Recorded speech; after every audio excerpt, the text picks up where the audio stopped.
আসসালামু আলাইকুম রহমতুল্লাহি ওবরাকাত। আজ আমরা সূরা লাহাবের তাফসির জানার চেষ্টা করব। শুরুতেই আমরা জানব এই সূরা আল্লাহ তাআলা কেন নাজিল করলেন এবং তারপরে জানব এর শাব্দিক অর্থ।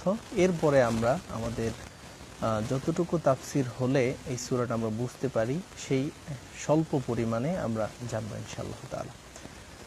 তো আল্লাহ তাআলা এই সূরাটা কেন নাজিল করলেন? মূলত রাসূল সাল্লাল্লাহু আলাইহি ওয়াসাল্লাম কাফেরদের কাছে একজন খুবই বিশ্বস্ত মানুষ ছিলেন। ওনাকে কাফেররা উপাধি দিয়েছিল আল আমিন বলে, মানে চিরবিশ্বস্ত। সবাই তাকে বিশ্বাস করত। একদিন রাসূল সাল্লাল্লাহু আলাইহি ওয়াসাল্লাম কাফেরদেরকে একটা পাহাড়ে ডাকলেন, ডেকে বললেন, সবাই সেখানে উপস্থিত হলো। তখন রাসূল সাল্লাল্লাহু আলাইহি ওয়াসাল্লাম বললেন, হ্যাঁ কাফেরেরা, এই পাহাড়ের ওই পাশে শত্রু আছে, এ কথা যদি আমি তোমাদেরকে বলি তাহলে কি তোমরা বিশ্বাস করবে? তখন তারা সবাই এক বাক্যে উত্তর দিল, হ্যাঁ ইয়া মুহাম্মদ, আমরা আপনাকে আল আমিন বলে জানি, আপনার কথা অবশ্যই বিশ্বাস করব যে এর ওপাশে শত্রু আছে।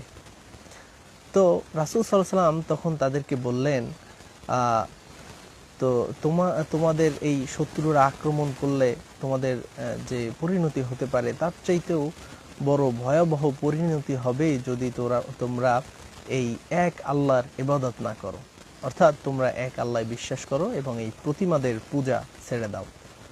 তখন আবু লাহাব সে ডেকে বলল, তাব্বান লাকা ইয়া মুহাম্মদ আলি হাযা জামাআতানা, মুহাম্মদ তুমি আমাদেরকে এই কথা বলার জন্য ডাকছো?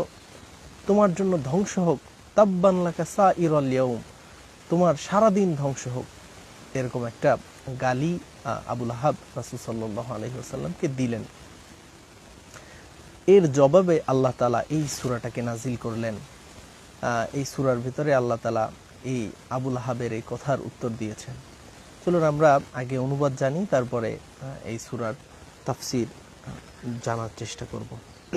বিসমিল্লাহির রহমানির রহিম। তাব্বাত ইয়াদা আবি লাহাবি ওয়া তাব, আবু লাহাবের দুই হাত ধ্বংস হোক এবং ধ্বংস হয়েছে। মা আগনা আনহু মালুহু ওয়া মা কাসাব, তার সম্পদ এবং সে যা উপার্জন করেছে তা তার কোনো কাজে আসেনি। সাইয়াসলা নারান যাতা লাহাব, অচিরেই তাকে শিখাযুক্ত আগুনে ফেলা হবে।